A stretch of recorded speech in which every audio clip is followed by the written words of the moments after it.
Namaste everyone, my name is Vaishali Shah. I welcome each one of you to my session on Hindu culture and lifestyle on our page hinduscriptures.com on Facebook. As promised, today we have a very eminent scholar, Dr. Maxim from Moscow, Russia.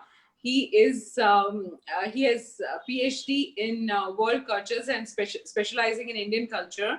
His research interests comprise Ram-rasik poetry and community studies. The most surprising thing is that he has studied things in Awadhi, and that is a language of Ayodhya. That was a language of that region. So before we start our session, let's do a small prayer. Guru Brahma, Guru Vishnu, Guru Devo Maheshwara, Guru Shakshat Parabrahma, Tasmai Shri Guru Namaha. So, Dr. Maxim, welcome to our session. Thanks for taking, giving us your time. Over to you, sir. Before we, go on to the subject, I would like to know your background. How did you start, and what currently, you are doing? So, namaskar, dosto. Thank you for inviting me to this show at hinduscriptures.com. And I'll say a few words about my background as you request me to do. You know that I'm a post-Soviet kid, and when the Soviet Union existed, relationships between Russia and India, or the Soviet Union and India, were quite friendly and quite close, and this is why many aspects of Indian culture were propagated, and especially there were you can say books for kids containing the stories from the Indian epics like the Ramayana, the Mahabharata, and so on. And there was even a theater performance for kids, which actually was a Ramlila, so it was Ramayana. And when I was around 10 years old, my grandparents gave me the encyclopedia for kids, and there were 10 big volumes. I even brought it today to show you. And one of the entries was about Lord Ram, about Ramayana. And actually, that is the first picture that I've ever seen in my life. You Wow. can see Ram and Lakshman praying at Ram Setu before building the Ram Setu. And you can see the date, it's Moscow 1968. So the book is published in 1968. So this is exactly the Soviet time. And then I got really interested. And as far as the society was rather atheist than religious, so the idea of the divine, the idea of God was not really propagated, though I know that the majority, probably that the majority of Russians are Christians, but they belong to a particular church, which is the Russian Orthodox Church, and is different from Protestant and Catholic. And one of the differences is that they have never been missionaries in India, which is a good point already. But the thing is that, in general, religion was kind of suppressed. And I saw this combination of words, God, Ram. And then I realized, okay, that if there is God, his name is Ram. Okay, naturally, because I didn't know other gods at that time. True. I started developing this interest, and while growing up, I realized that there are many serious books, not only books for kids, but serious monographs about Ramayana, about Goswami Tulsidas. And the interesting thing is that there are good translations of the Ramayana into Russian language. For example, in 1949, the first translation of Sri Ramananda appeared. It was published in Russia, and it was done by Professor Barannikov, a quite well-known scholar. Even many Indian scholars know him. And this is a very good poetic translation. So you can not only get to know the story, but also feel the atmosphere. And Valmiki's Ramayana is also translated into Russian, but partly. I think it lacks two final chapters, two final books. So I started reading and I started plunging into this atmosphere. And then an interesting thing happened when I got my diploma. It was a translator's diploma of the Moscow State Linguistic University, where I'm actually teaching now. I went to Malaysia as a business trip, as a working trip, and I went there as a translator. And that was the first time in my life when I came across the original Hindu culture, you can say, because in Russia there are this ISKCON people, Hare Rama, Hare Krishna people, but at that time in late 1990s, most ISKCON people in Russia were rather Russians. And so, of course, they try to follow the Hindu culture, but still the impression was a little bit different in comparison with the original Hindu culture.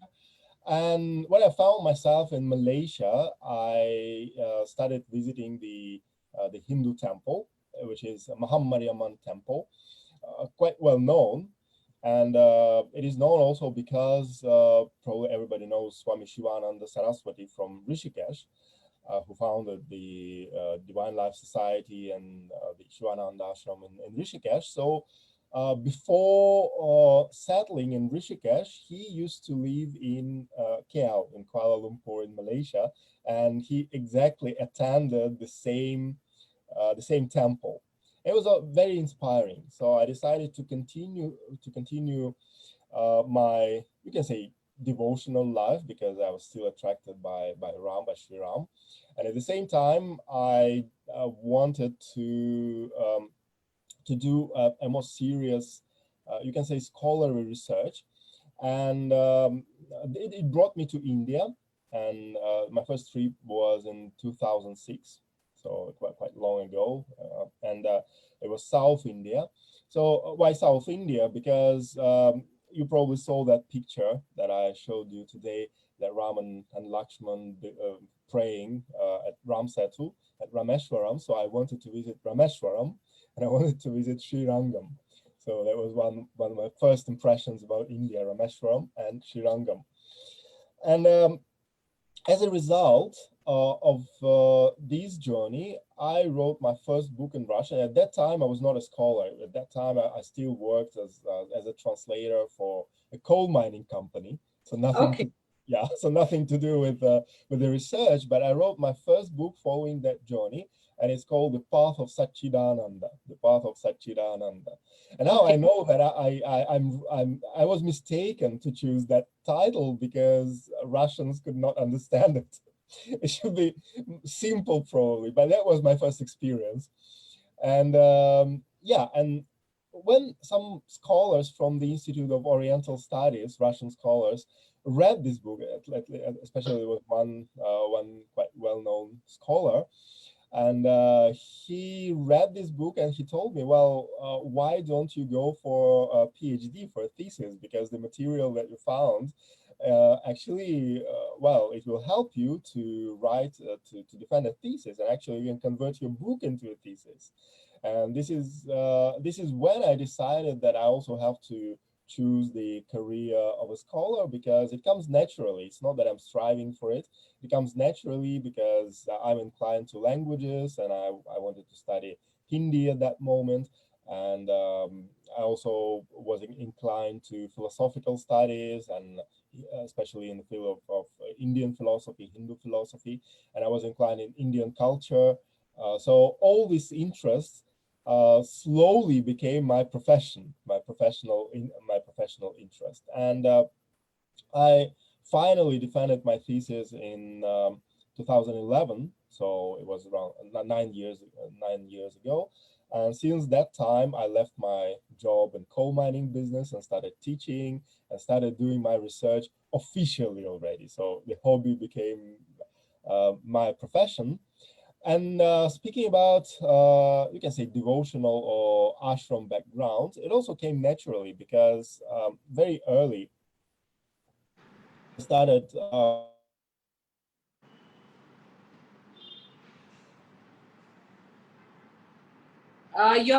You're there? Dr. Max, are you there? I think he's a bit disconnected. Let's wait, he connects again. So till then, I would like to share some some of his work, what he has done, maybe from his profile. We generally, share it on the page so that they know. I mean, the readers would know. But then he's also, Yeah. are you there, Max, Mr. Max? Let's wait for him to come back. Till then, I would like to share his, what work he has done. Um, his research interests comprise Ram-rasik poetry and community studies of the language and literature and Vishishtadvaita Vedanta philosophy as seen by Sri Ramananda Sampradaya. He has regularly been coming to India since 2006. His favorite place is Ayodhya, naturally, where he studied his poetry and philosophy. He has been giving lectures on Ramayana, Ram-bhakti and Ram-rasik poetry in Russian and English and Hindi, both in Russia and in India. And he has published 4 books on Indian studies in Russian language, as well as translated various classical Hindi and Awadhi poets into Russian for various magazines. Dr. Max, are you back? Can you hear me? Yes, now we can hear you. Okay, so I thought I'll just read your yeah. further, not to lose our audience, so that they know. I could hear you. I don't know what actually happens. Yeah, I wanted to speak a little bit about the ashram life. So when and devotional life and meetings with Hindu gurus. So I think is when I started reading materials on my subjects like Ram-bhakti and Hindu philosophy and all, I realized that there is one point which is really boring in texts written by scholars, is that they actually study the text, but they have nothing to do with the tradition. Sometimes, not all of them, but it often happens. Sir, one request. Now I would like you to speak in Hindi, especially ये point जो है, please आप हिंदी में explain कीजिए. Okay, Hindi में बोल सकता हूँ, लेकिन हमारे पास अंग्रेजी ऑडियंस भी है और रूसी ऑडियंस भी है, तो देखना. थोड़ा. Okay, थोड़ा बहुत बोल सकता. Especially your experience in the ashram. Oh, मेरा आश्रम एक्सपीरियंस एक्चुअली इंटरनेशनल ऑडियंस के लिए दिलचस्प भी होगा, तो अंग्रेजी में बोलना है, लेकिन ओके ठीक है. तो एक्चुअली पहला बार मैं आश्रम में 2008 में आया था. तो ये एक आश्रम ऋषिकेश में था, एक आश्रम ऋषिकेश में था. और इसके बाद 2009 में मैं वाराणसी आया. तो वाराणसी में श्री रामानंद संप्रदाय प्रसिद्ध है, और श्री रामानंद संप्रदाय ये श्री राम की ट्रेडिशन है ना. और मुझे लगा कि वाराणसी में मैं रामानंद संप्रदाय कोई आचार्य गुरु मिलना है, और ये संभव है, तो इसलिए मैं वाराणसी आया. और एक्चुअली मैं एक श्रीमठ आश्रम में आया. श्रीमठ वाराणसी पहला मठ श्री रामानंदाचार्य का पहला मठ. श्री रामानंदाचार्य वो 14th सारी का आचार्य था. तो वो राम अवतार है. तो ये रामानंद संप्रदाय के लिए ये श्री राम अवतार है, तो भगवान अवतार है. और मेरे पास अभी एक पुस्तक है, ये श्री भक्तमाल है. तो श्री भक्तमाल एक encyclopedia of Hindu saints, and the author is Goswami Nabhadas. तो गोस्वामी नाभदास जी क्या रहे हैं श्री रामानंदाचार्य के बारे में. बहुत काल बापुधारी के प्रणत जनन को पार दियो, श्री रामानंद रघुनाथ जो द्वितीय से तो जग तरन कियो. तो श्री रामानंदाचार्य वो श्री राम अवतार, और जिस प्रकार श्री रघुनाथ जी ने वनारों की सेना कर पार करने के लिए समुद्र पार पुल बनवाया था, उसी प्रकार श्री रामानंदाचार्य ने संसारी जीवों को भाव सागर से पार करने के लिए अपनी शिष्य प्रशिष्य परंपरा से सेतु निर्माण कराया. So now I will translate that probably for English speaking That's audience. enough. That's enough. That's wonderful. That's really wonderful that you recited something from that book in was it Awadhi or it was Yeah, actually, you can say this is what we call San Bhasha. San Bhasha is the language of your saints, and the base is Awadhi and Bhojpuri normally. Bhojpuri? Yes, Right, yes. Awadhi and Bhojpuri. And the thing is, so yeah, my first ashram experience, as I said, was in in Rishikesh. I mean, in north of India, because in the south I visited ashrams, but as far as I don't speak Tamil, so the experience is kind of limited. But in any case, it was Rishikesh, and then I came to Varanasi because I was in search of Ram bhaktas. Uh, Another interesting feature is just I've just mentioned Sri Ramananda Acharya, and I quoted his a few lines about him from Sri Bhaktamala by Goswami Nabhadas. So the thing is that there was very little information about the Ram tradition, about Sri Ramananda Sampradaya in any foreign language, in English and in Russian. There was practically nothing. So I went directly to Varanasi. And so I checked in Sri Mat Varanasi, which was the first ashram of Sri Ramananda Acharya. And I will say a few words about Ramananda Acharya maybe later, because this is one thing which is important for the presentation of Sri Ram's image. So now I'm speaking about myself, but when I speak about Sri Ram, I will speak more about Sri Ramananda Acharya, the saint of the 14th century. And I checked in Srimat, the Srimat Varanasi, and that was the place where exactly I started studying Hindi language properly, because previously I had some experiences, but there was a proper studies, and then Awadhi poetry, starting with Goswami Tulsidas ji poetry. And at that time, I realized that listening to a guru from the Ram-bhakti tradition is absolutely different thing from reading any monograph or something, because you get not only the theoretical knowledge, and often corrupted theoretical knowledge, but also what we call bhav in bhakti tradition. What is bhav? I think that, ras, actually there are two words, ras and bhav. So Wow. all Indians know that ras is juice, but I feel that Nectar. Actually, we should call it nectar, yeah. And the thing is that ras is also the nectar of certain feelings, and all the bhakti literature is based on this bhav and ras, or emotions and feelings. So sometimes it's not even important what the text is about. I mean, the Western scholars, they normally just discuss what it is about. But the main thing is you have to listen to the original version from an inspired guru, inspired poet, because he will transfer bhav as well. And I'll give you just one example how it works.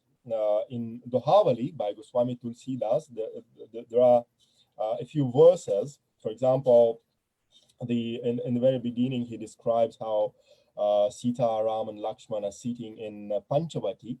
And he says, Panchavati, Batabita Pitara, Sita, Lakkana Samet, Sohata Tulasidas, Prabhu Sakala Sumangala Det. wow. If you try to translate it into... Let me first salute you. Let me first go down to you. no. No, not many Indians also able to recite even one doha, one stanza, or even one chopai bhi bolte hain na jisko, wo bhi they cannot recite. Mm-hmm. To ask any modern, I step out of my house and I look for somebody at least for 2-3 kilometers, I'm sure I'll not find anyone. Yeah, some of my modern and young Indian friends think that I'm crazy when I start reciting these things. Hey, yaar, tum pagal ho na? And then, but why I recited it? If you translate these lines into any foreign language, like for example, into Russian or into English, that will be a nonsense basically, because I mean, it makes sense that there are trees, these Panchavati trees, and the divine family are sitting under these trees. But that's all. I mean, where is the beauty? Is just a description. But if you read the original Doha, then you feel two things. First of all, the sounds themselves, they indicate on what is happening. So you have a certain feeling, a certain picture appears in your mind, like Panchabati Bata Bita Patar. It sounds like probably birds are singing or something like that. And besides that, well, this is a general belief in Bhakti tradition, in Sikh tradition also, that words and lines themselves, they contain this bhav. So the poet, the holy poet, transfers, he takes this bhav from the supreme abode, maybe from Saket Lok, as they call in Ram-bhakti, and he transfers them into poetry. So when we read this poetry, we get bhav, we get shakti, we get the overall impression. And this is why it's important not just to study the text, but also stay in ashrams, in places where this tradition is practiced. So this is how I started my journey. And then, well, I actually studied two traditions at the same time. And one of them is Udasin Panth. And Udasin Panth is the tradition started by Guru Nanak's elder son, Right. Baba Chandraji. And well, that was kind of a controversial situation in the Sikh community in early 20th century, because Udasis, they were somehow at the same time Sikhs and Hindus, and they called their temples Gurudwaras. And then the Sikh Khalsa decided that it's wrong, and they won the court proceeding when there was a Gurudwara Act, and Udasi stops calling their temples Gurudwaras and so on. So, but still, this is an interesting tradition and practically in line with the Bhakti movement, despite the fact that Babashi Chandraji was following Advaita Vedanta, but still his poetry contains many Bhakti elements, so he was a devotee at the same time. And the second tradition is actually Ram-bhakti. And while going deeper, and I started coming to Ayodhya every year at a certain point, of course, because anyone who's interested in Ram-bhakti will start coming to Ayodhya. And it started in 2010, I think it was my first trip there. I realized that in Ram-bhakti tradition, there is also what is called Rasik tradition, the Ram-rasik parampara. Because, yeah, when we say Rasik, mostly we think about Krishna Bhakti. We think about Radha-Krishna relationships, and even many Indians, even many Hindus, even many gurus, they deny the possibility for Sri Ram to be romantic. Because for them, he's just Maryada. How did you find this trail? Because it's not known to many. You know, nobody can imagine Ram being romantic and Ram bhakti. And another thing which I'm really surprised is you could understand the difference between knowledge and bhakti. Because to achieve, there are two things: either you know God, or you achieve Him, or you go get close to Him. Right? Yeah. So through knowledge you can know Him, but if you want Him, you have to go through bhakti. So I think that is something which you have really understood so well. So now tell me, how did you find this way to Ram-rasik bhav? Yeah, that's the interesting point, because that's what I felt myself. You know, that when I was a teenager, maybe I knew that there are Krishna devotees, and I knew that there are Krishna devotees even in Russia due to missionary activities of ISKCON. And I came across them, and I had a few of their books. And as I was more interested in Ram, and I thought, okay, there must be a similar tradition for Ram. So what I started doing, I started just taking their materials and transferring them to the Ram's image. And actually, I didn't know that Sri Ramananda Sampradaya exists at all, but I invented it. And then I came to India and I realized that it exists in reality. So I believe that it was natural for me to believe that Sita-Ram relationships are actually romantic relationships, and Ramayana is you can say the first romantic story in human history. It happened even before Krishna Lila, before Krishna's story, so it's the first one basically. And so I started searching for something I believed that existed. You know, it was like my persuasion. But very few people know. Of course, I had done some research, so I knew it. So how did you find where? Well, first of all, there was no information anywhere online in libraries, and I had quite limited access at that time because internet was not developed that much as now. But at the same time, I contacted a few Indian friends who advised me something, who were interested in Ram-bhakti. And when I came to Ayodhya for the first time with an Indian friend, so we found a few Rasik gurus together. Okay. And yeah, there were two important spots in Ayodhya. The first one is called Sadguru Sadan, and it's located near the place called Gola Ghat or Pap Mochan Ghat. There are two names of this ghat. And Sadguru Sadan is actually a branch of, not a branch, but a second, you can say second big ashram, Guru Pit of a well-known saint, Swami Yugalananya Sharan. So Swami Yugalananya Sharan, he was a saint from Ramanandi saint from Ayodhya, who was exactly in Sakhi Bhav or Madhurya Bhav Wow. towards Ram, Sri Ram. And from there, I got a couple of his books. One of them is, this one is Nam Kanti, and another one is called Dham Kanti. And in all of these books, he shows exactly the romantic relationships between Sita and Ram. And so I got interested, and I had a few situations. Yeah, the second one I forgot to mention. The second one was Swami Ram Harshandas, and he was alive by that time. He passed away maybe a couple of years after my meeting with him. So I was very lucky to meet him. And he is also a Ram-rasik saint, and he has his own ashram, Ram Harshan Kunj, and he wrote many poetic texts like this one. So I have a full library of many Rasik poets. And I will just mention that there were a few interesting events that happened with me, that you can call them miracles or whatever, if people believe. Yeah. But anyway, so the first one, actually, how I found Srimad Varanasi, because I knew that something like that should exist in 2009.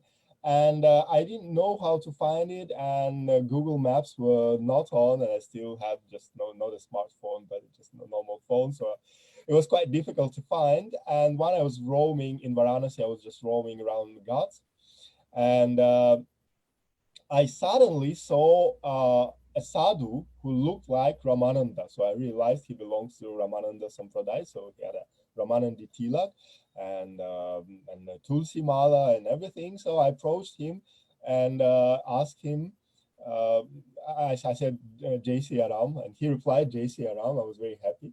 So it means that I hit the right point.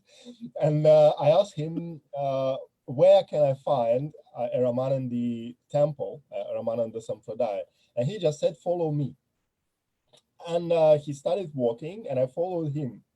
And the interesting thing, I was not scared or something, despite the fact that in Varanasi there are many, false gurus who try to entice foreigners, and I knew about that, so I was very careful. But still, I just followed him, and then we reached a certain point, and there was a staircase, and he said, "Go up the staircase," and then he left. He just went further. I never seen him again. So maybe it was Sri Ramananda himself, I don't know.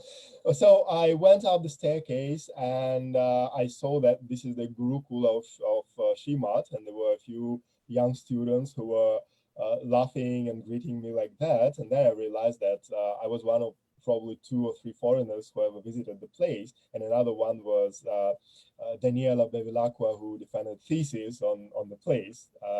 And she's Italian, and I think the thesis was from France, or probably she defended in France. And despite the fact that no foreigners come there, I was warmly welcomed there. And this is how I found the place. And the second small miracle happened in Ayodhya already, because as I told you, in 2010, I visited this Sadguru Sadan. And it's quite difficult to find the place because it's hidden. The main temple is open, but some other interesting places are hidden in the small medieval streets of Ayodhya. So it's impossible to find it. So a few years later, I was roaming around Ghats in Ayodhya this time, and I saw a sadhu, and again, because in Ayodhya still the atmosphere is quite traditional, so many people are just sitting on the ghats and discussing philosophy, and it's very friendly. I mean, you can talk to any sadhu, you can talk to any person, discuss anything you want. So I just started discussing something with that sadhu and asked him if he belongs to Ram-rasik parampara, because this is the area where there are many Ram-rasik saints. He said yes. And then I felt like I can take an interview from him. And then he said, okay, come tomorrow and I'll give you an interview. And the next day I came and he brought me exactly to Sadhguru Sadhan. So years back, I met his guru that time. Wow. And now I met another sadhu from the same ashram. He brought me there. And I felt like I can learn Rasik tradition from him. So that was an interesting journey because I started seeing him regularly. So he performed a Namkaran Samskar for me. So I got that name Ramchandra. So ye Ramchandra ye mein Hindu naam hai. Abhi to Very and interesting. So you and found two sadhus from the same tradition in two different places. yeah, and not only that, but exactly who brought me exactly to the places I was interested in, not just to random places, because I know in Rishikesh there are Ramananda temples also, and one of them is nice, and another one is not that nice because they're just trying to get money from tourists. That I also got to know. But so you have to not only find a saint from a particular tradition, you have to find a true saint of a particular tradition who will bring you to True. the true place. That's the thing. This is the incredible India, and this is why we love the incredible India. And yeah, so this is how I started developing this interest. And of course, I'm always trying to sit on two chairs because, first of all, there is the devotional chair. I'm trying to practice the Ram-bhakti myself. At the same time, of course, I'm a secular scholar, you can say. So I'm teaching at the university, and I go around with lectures and I write articles. So here, many people see a contradiction because sometimes, well, the methods of research are different, and this is why there are many arguments. Like, for example, devotees generally believe, let's say that, well, this or that particular saint performed this or that particular miracle. Like, I don't know, Goswami Tulsidas Ji, he met Ram and Lakshman in Chitrakoot on Ghats, right? So devotees just take it as it is, they believe it. But if I'm a scholar writing an article about Goswami Tulsidas, I cannot just put it down like, you know, Goswamiji met Ram and Lakshman in Chitrakoot, so where are the proofs? So if I write in my article they did not happen, or probably that there was a vision, or there was a dream, or there are some other reasons, then devotees may not be happy with that.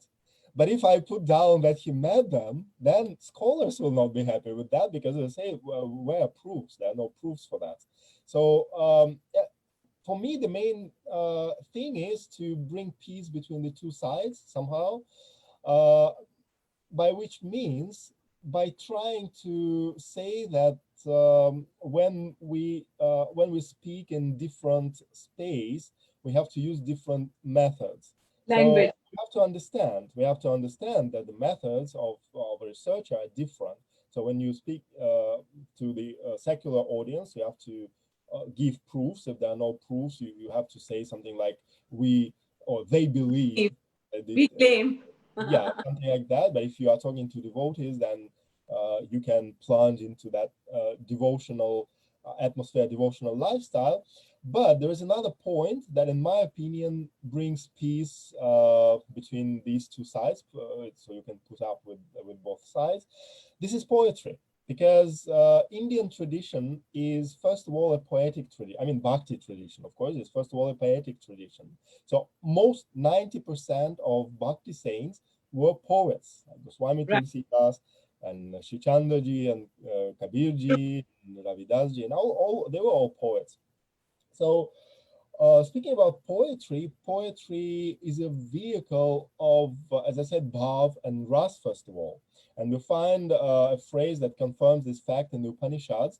The Upanishads say, Raso Vai Saha, Raso Vai Saha. So the Supreme Being is, first of all, ras. It's first of all, emotion. And we cannot ask a poet like, where are the proofs for what you're writing about? I mean, there are no proofs because there is bhav that is transferring this or that fact.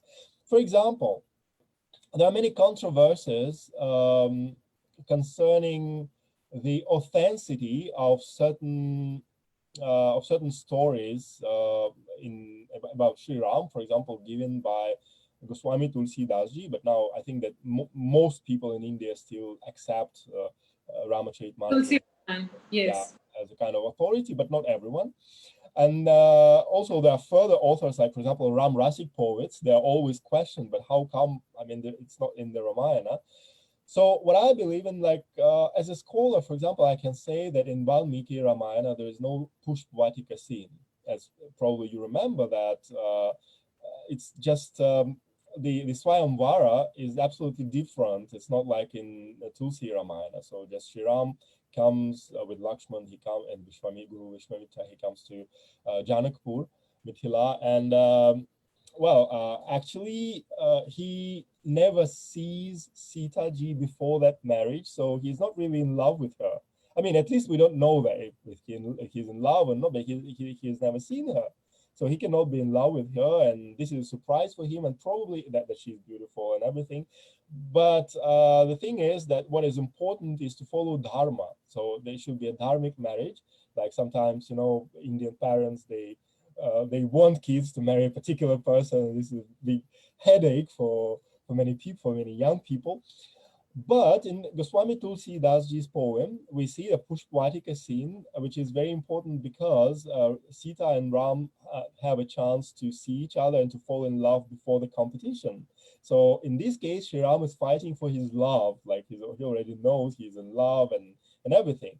So the question is, maybe Goswami Ji just invented this scene to make the story more romantic or something, because it's not in Valmiki Ramayana. Right. Yeah, so if I'm a scholar, I will probably write in my secular article that Swamiji probably added this scene due to this or that reason, just to highlight something, to highlight love, the love story and all. But then as a devotee, I can say, okay, but it doesn't mean that the story didn't happen actually, because holy poets, they have a divine vision, they have a transcendent vision. So probably they saw more than the original author somehow. Right. And another interesting point about to understand this in bhakti poetry is that in Hinduism, mostly people, scholars, pandits, and scriptures, that there is a multiverse. And it's a very progressive concept, as you know, in comparison with Christianity, with its linear perspective. There's beginning, there will be end, and nothing else. But in the Puranas, we have the cyclic time, right? And we have multiverse. There is many parallel universes, and deeds of Sri Ram and Sri Krishna and other avatars, they are eternal, in sense that, for example, now Ramayana is happening somewhere in the parallel universe, obviously. There's an interesting proof in Goswami Tulsi Dasji's Ramacharita, where the crow Bushundi, he gets the skill, the ability to travel around many different universes in no time, and he visits all the universes, and he then gives an account of his journeys. He said, in every universe, I saw the earth like ours, India like ours, Ayodhya like ours. And in every Ayodhya, there is Sri Ram, who is a king, but all other characters are different. But Sri Ram is always the same. So beautiful. You believe only devotee can say this, and only devotee can narrate this incident and this particular point. This is because many people believe that there are many universes, there are many earths, there are many. So the universe is really large, and the God keeps coming to every universe every time. So now also somewhere Ram must be born, isn't it? But you know that from a perspective of quantum physics, I think it's not difficult to imagine that, because even the Western science is going to the direction of acceptance of the multiverse. So it's really interesting. Can you imagine when in Europe people believe that probably the Earth is flat, and and the sky is as a crystal sky or something like that. And then in India, we have poets who write about the multiverse and, you know, all these worlds and planets and spheres and cyclic time. It's really amazing. Yeah, but the thing is that, of course, but probably Goswami Tulsidas could like Bhushundi could see what is happening in other Ramayanas, and he could probably through his divine vision travel in time, back in time, and write this. So this is how we can express our ideas in different way, and we can remain scholars, because in our research articles we will not say more than a scholar can say. But at the same time, we can write or speak in a free devotional way, when we can say practically everything as it is, because we are speaking in a kind of a poetic language. So in this case, they are both these sides are in peace, I think.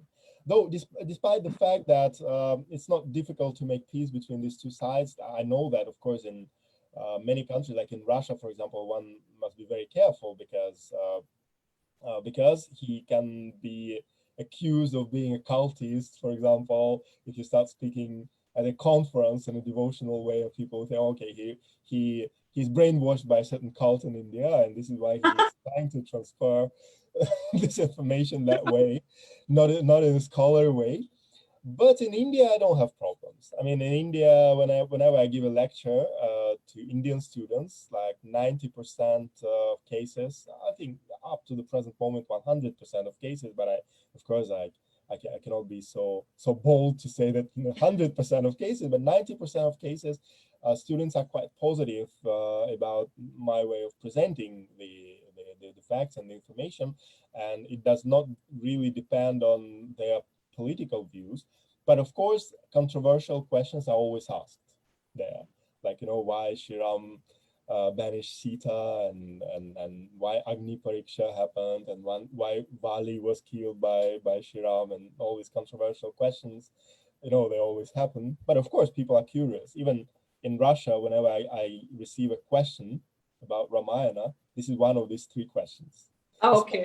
Especially if women or girls ask, because they don't want to share that fate. For them, it's very important to understand the commitment of Sita ji, why she has to do it. She wanted Ramji to become that perfect king, and to become a perfect king, certain sacrifices are required, and that is the reason we expect Ram Rajya, because Ram being that kind of a king who keeps his Raj Dharma above his what do you call it, personal life. So that is the reason we consider him to be the best king. So I think if maybe this is the way we present them, they might understand, because that is how even I learned that why Agni Pariksha was required. And it was not because Ramji had any doubt about Sita ji. It is about the way the whole story, the narration, which was supposed to go for millions of years. Okay, so one question. What do you think when Ramji was born? Because I've been discussing this with many scholars, and they all have given me different dates. So what do you think about this? Well, this is a very. I don't want to, to get in hot water as a controversial. No, you're free to say. Everyone has given their own timeline. They have not contradicted to each other, and they present their views. So you're free to tell me what do you think? Well, again, I would say that there are two different layers in this question. First of all, we have our own historical perspective, and the problem with our own the secular historical perspective. And the main problem here is that, again, this is a question of proofs. So if you want to say that, for example, Sri Ram lived a million years ago, then we have to bring out proofs, and proofs should be archaeological, not just scriptural, because you know that for pundits it's enough to quote scriptures, and that's it. Archaeological proof. So as of now, we don't really have substantial archaeological proofs. It doesn't mean that it will not be found. I mean, in general, about the dating of the Ramayana, there are no archaeological proofs, and they can be found. Like, you can remember the case of the Ram Mandir in Ayodhya, because previously many scholars believed that actually there was no temple, there had not been any Hindu temple under the Babri Masjid, and and excavations first show that there are some remnants of a certain ancient structure. We don't know whether it was a Hindu temple or Buddhist temple, but a Dharmic temple. It was a pre-Muslim structure that was destroyed by Muslims. So we got to know that through excavations, right? So as of now, we don't have any proof, so we can only speculate. And I would say that scholars should not give any dates at all. As a scholars should not give any dates at all. The more interesting thing for me is how we can refer to the Puranic time scale, because Puranic time scale is actually very, very long. It's like million years and Exactly. billions of years. And it's hard to believe also because again, there are no archaeological proofs or something, so we can just only believe First, tell me one thing. Why every time we call archaeological proof as a standard or a barometer to judge any event? Because if it is so many years, obviously we are not going to have any proofs. But then scriptures should have been the ideal way, because if Puranas are saying in millions of years, so if we are ready to believe that Bible and Quran and all these scriptures were, we take them as a reference point. So why we can't take our Puranas or Vedic scriptures as a reference point and date them based on that? That is my question. No, well, actually, nobody in this scholarly world, nobody takes the Bible as a standard, because the Bible says that the world was created around 7,000 years ago, but nobody believes that. That we know that Homo sapiens, he appeared around 70,000 years ago, according to the modern scholarship. So no, nobody takes any scriptures as a standard, only in case if the scriptures mention certain facts that again are archaeologically proved. Why? Because well, actually, there's no other natural way of proving anything. That's what I'm saying. Yeah, if there are no proofs, then there's no final answer. We can keep on speculating. And another important thing I want to say, I started speaking about the cyclic time scale, but the thing is that even Goswami Tulsidas, in the very beginning of his Ramacharitmanas, says, if you find any contradictions in the stories I'm telling, there can be contradictions, but it doesn't mean that the stories are false, but it means that probably because my Ramayana, the Goswamiji's Ramayana, is a digest of all the Ramayanas that ever happened. I mean, they're endlessly happening. So this is a digest of all the Ramayanas. And probably some events didn't happen in our Ramayana, in our time scale, but they happened somewhere else and in another universe, in another time scale. So the same thing with cyclic perspective. The Puranas give the general rule how the humanity is developing, but it doesn't mean that it should be strictly applied to our particular Divya Yuga. So we don't know actually how to apply them to our particular Divya Yuga. And then I also kept correspondence with one, I will not mention his name, but he's quite a... There is one request from the audience that they want you to speak a little louder, because your voice is not very clear to them. Is it? So I need to bring it closer, or maybe little louder. Okay. Now can you hear me better? Like, can you hear me better? Still a little louder, yeah. Okay.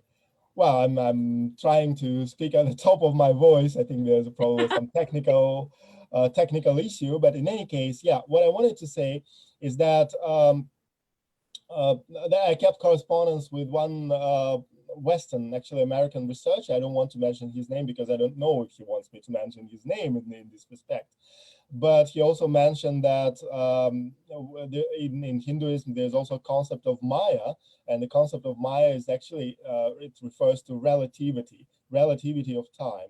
So for example, when we say that Sri Ram's kingdom lasted for 10,000 years, does it literally mean that in the historical perspective, there were 10,000 years? That probably was a normal human life that was felt by the citizens of Ayodhya as 10,000 years, because Ram Rajya does not belong to this material world also, and it can be blurred. The vision of time scale can be blurred by Maya.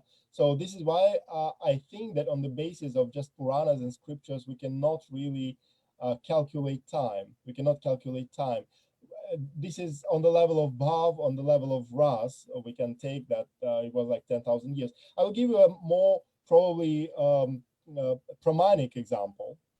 As we say, you remember that in Bhagavata Puranam, there's an Yes. episode, there's an episode where Brahma, the creator of the world, he does not, he doubts that Krishna is actually Vishnu, is the supreme Brahman. So he steals his cattle. He steals his cattle, and Right. then and then Krishna takes forms of all the cows, and also Brahma stole his friends also, other gopas, other shepherd boys, and then Krishna took forms of all these boys. And then in Bhagavata Purana, it is said that Brahma came back after 1 year, because according to he came back after a little time, like 1 day maybe, or maybe even less. But on earth, 1 year passed, because there's a difference of time for Brahma and for us. So again, there are two. Brahma's 1 day is equivalent to 4 yogas, Yeah, actually. so you see, there were many things. Also, Ras Leela, the Rasa dance of Shri Krishna, was the same thing, because Ras Leela actually lasts for many, many yugas. So they're dancing for millennia probably, but in the morning of the same day, they come back to their parents, and the parents think, okay, parents, husbands, and all relatives, and they'll think, okay, just one night happened, one night passed.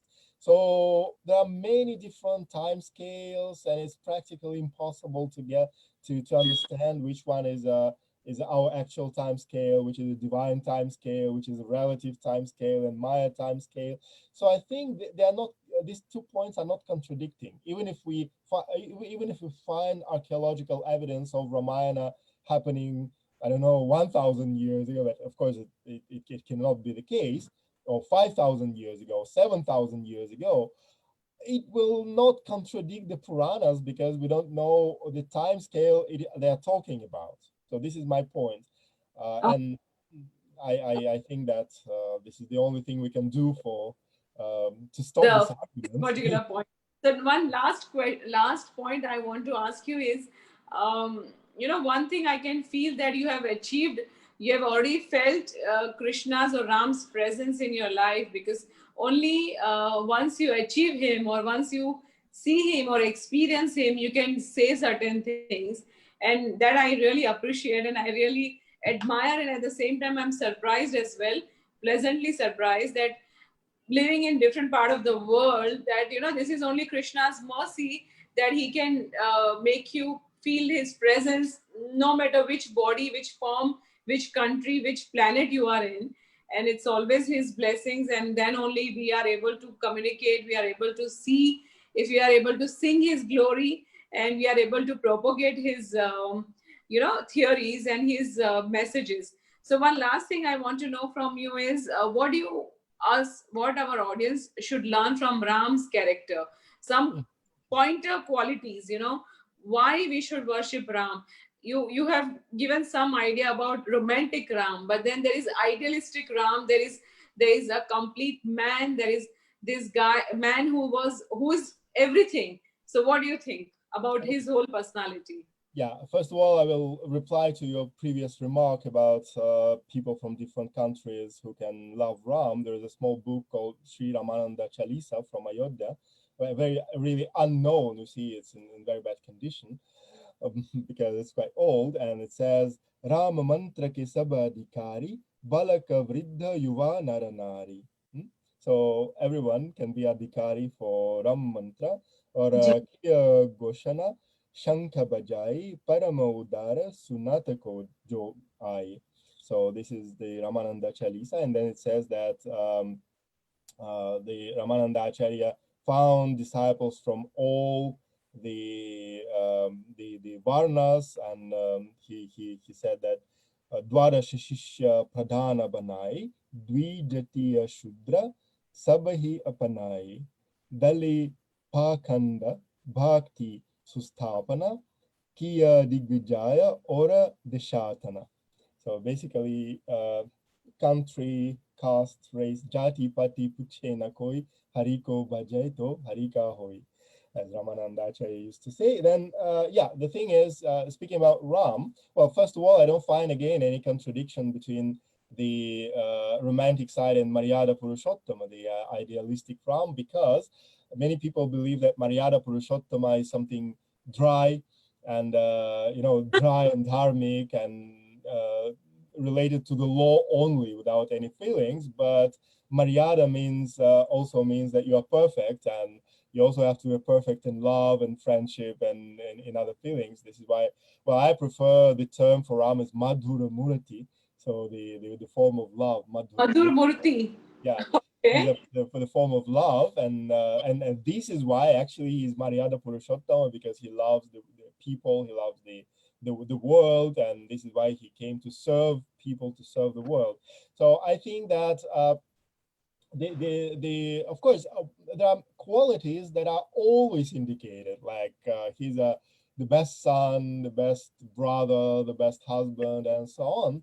But if you refer to Goswami Tulsidas, you'll find that it doesn't mean that he's heartless, because if a person is perfect, in many cases he's heartless, because there are things that we cannot that we should do, and we should break the law at a certain point, because we have to save somebody, or to do something like really outstanding. Yeah. So, but in Ram's case, it's not like that. For example, you can have a look at the episode in Sri Ramacharita where Lakshman is wounded, is probably deadly wounded, and they are waiting for Hanuman with Sanjeevani. And then Hanuman is probably late. They think that he is late, and then Sri Ram says one dialogue, which would be controversial if people knew about it, because normally, those who are looking for controversies, they're not going deep enough. So what Sri Ram says, that a wife,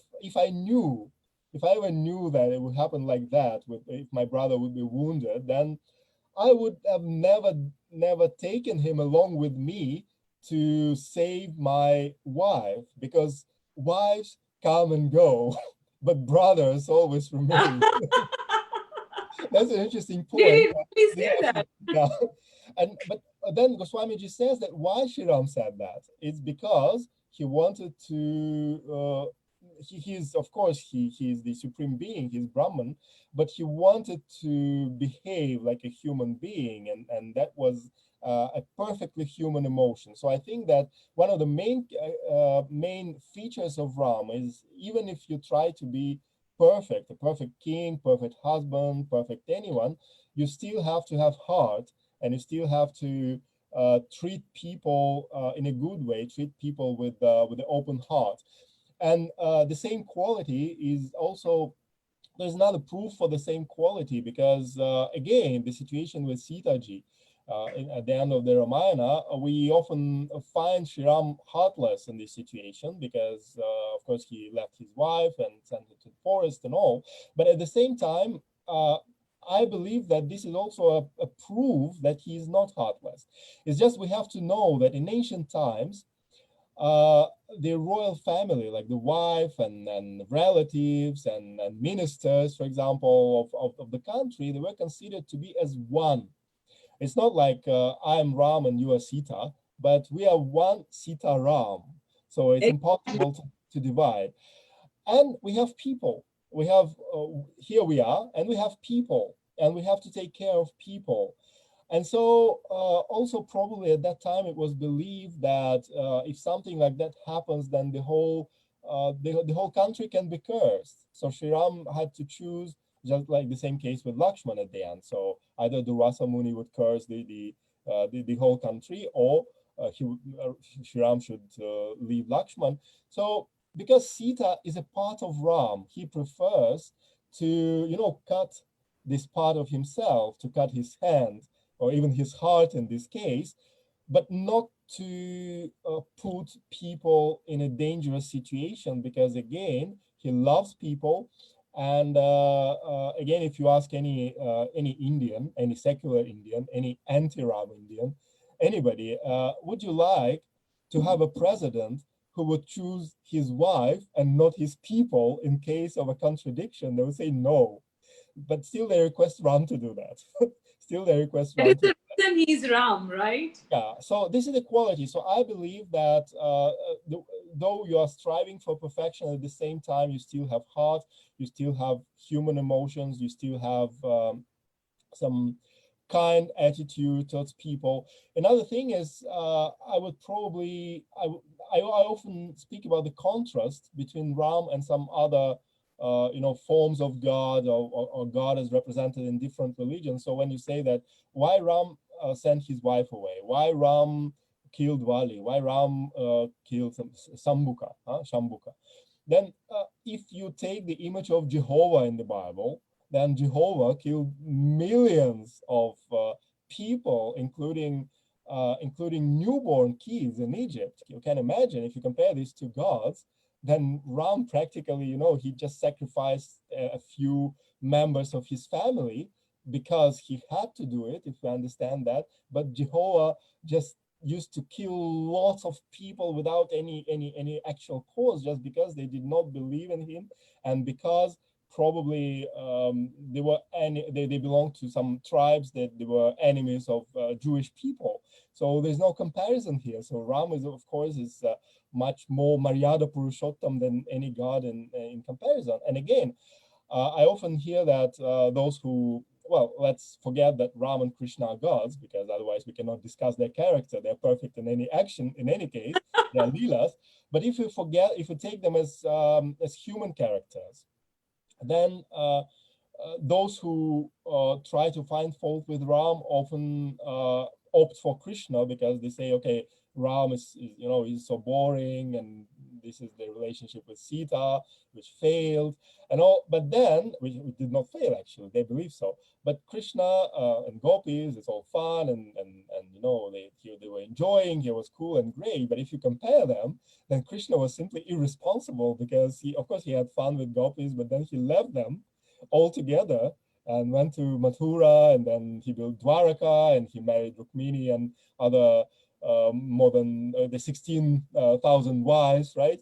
So, and that was absolutely different case, because this is why Krishna is Lila Purushottama. He does not show responsibility. His life is pure Lila, but Ram shows responsibility, because at every step he's responsible for what he's doing, and probably often he is even he's suffering. Of course he's suffering, like, for example, he has to leave the kingdom, and he knows his father will die. He knows his father will not survive because of sorrow, because of grief, but still he does it. So this is another proof that a perfect personality with a heart, a perfect personality with a heart. Another lesson of Sri Ram, in my opinion, is that Sri Ram, he knows how to take care of his devotees, and he values friendship. That's an important point, because friendship is one of the topics in the Ramayana. There's Madhurya Bhav, of course, which is denied by many people, but also there's Sakhya Bhav, which is the Bhav, Yes. the friendly Bhav. And you see that there are many friends, like not only Hanuman, but you can say that Lakshman is also kind of brotherly and friendly Bhav, and Sri Ram takes care.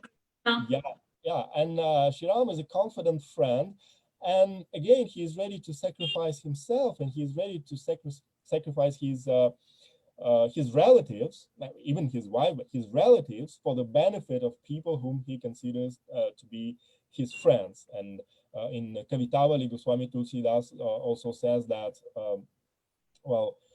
he values friendship so much that probably sometimes he does not say directly that it affects his Maryada or something, but he says, you can compare that, for example, Sri Ram, he killed Vali for what? What was the crime of Vali? Vali, you can say, took a chance to marry his brother's wife. So he used his brother's wife. So that was his first crime. That was the big crime. Yeah, but then Goswamiji says that, he goes on to say that at the same time, Vibhishana also, after Ravana's death, married his brother's wife. And there was no anything like sati or anything, so she did not become a nun, sadhvi, but still she got married. And then Sri Ram still, he killed Vali, but praised Vibhishana, and Vibhishana even crowned him to become a king of the king of Sri Lanka. So he did not pay attention to that fault, you can say, as Goswamiji said, it was also a fault probably on behalf of Vibhishana, but because Vibhishana was his friend. In any case, friendship. There's No, one no, verse. I don't agree. In the case of Vibhishana, I think it was more of his moral duty to take care of his brother's wife than actually marry her for pleasure. In case of Vali, he was forcibly was trying to marry his brother's wife. So there is a difference between Well, both yeah, of course, yeah, of and course. the reasons. There is a huge difference. And in case of Bali, it is clearly described that he was trying to marry her without her willingness, and even when his brother was alive. In case of Vibhishan, he married because obviously to protect her or to give life to her, or that there was no other choice, or maybe she wanted to marry him. Yeah, And but yeah, what I'm saying is that what I'm quoting is actually this is in, you can find it in Kavitavali. This is the Uttarakanda of Kavitavali, and this is a verse 6, verse 6. So here Goswamiji says that literally that he had overlooked misdeeds of monkeys, that is Sugriv and Demon, Vibhishan, that they enjoyed their wives of their own slain elder brothers, Bali and Ravan respectively. And in this way, Ram has naturally tolerated their misdeeds because they were those who took refuge at his feet. It's like Kisa Nisacharaki Karani Nasuni Na biloki na chita rahi hai. Rama sada saranagata ki anakehi anesi subhaya sahi hai. So this is what Goswamiji says. So probably we can disagree with him in this respect. But what I mean is that like what the Goswamiji's point is that there was some misdeed. Probably not that serious. Probably it was also due to certain necessity, because sometimes we do misdeeds due to necessity also. So this is a possibility. So of course, there's a huge difference, but at the same time, because they're friends, then Sri Ram values friendship, and that is the reason of what happened. Yeah. So I think we had a very lovely session. I mean, frankly, I'm really impressed and I'm really delighted to hear you. You being completely, coming from different parts of the world and still getting the essence of Ram and Krishna, the essence of bhakti, the importance of life in ashrams, and also understanding every aspect of our scriptures. So I'm very, very happy to have this conversation with you, and I'm sure that my audience will also appreciate the same. And of course, we generally have audience who is, in different zone of the world, as in time zone. So they always watch it when they are, Yes, uh, of course. free. It is always the case. Even I just don't watch anything, or I don't listen to any interviews when it happened. It always when I have time. Yeah. So I'm sure they also will like it. And right now, I think only few people are wishing you that they really enjoyed the session, and so did I.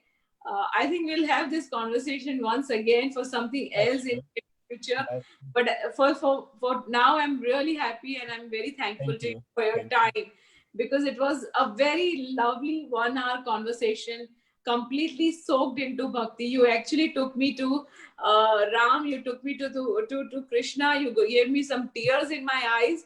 So it has really been very, very soothing effect for myself. I can always vouch for myself. I don't know about the audience. I'm sure they'll, Thank if you. they are sincere and sensible enough, they will get the essence. Yeah, probably even probably heard the speech of the Prime Minister Modi ji at the inauguration ceremony of the Ayodhya temple. It was quite a vivid speech and very strong, very powerful one. And he said that in any case, Sri Ram is, you can say, no offense to other gods, but one of the main god of for India. Why? Because if you are devoted to God without form, then you can go for Nirgun Ram Bhakti like Kabir. And if you are devoted to God with form, then you'll find everything in Ram, including, well, I can add that, including Madhurya and everything. And this is why probably I will end with one more doha, like which is probably the first doha that I ever learned. And it says, Namu Ramu ko kalpo taro, kali kalyana nivasu, jo sumirato bhayabhangate, tulasi tulasi daso. So in the age of Kali, the name of Sri Ram is the only shelter, only healing herb, and well, only by chanting Sri Ram's name, Goswamiji, who used to be as useless as Bhang, turned into the holy basil, which is Tulsi, actually. Okay, right. Right. Thank you so much. Thank you. Thank you for inviting me. Namaste. Jai Hind. Namaste. Jai Shri Ram. Jai Shri Ram.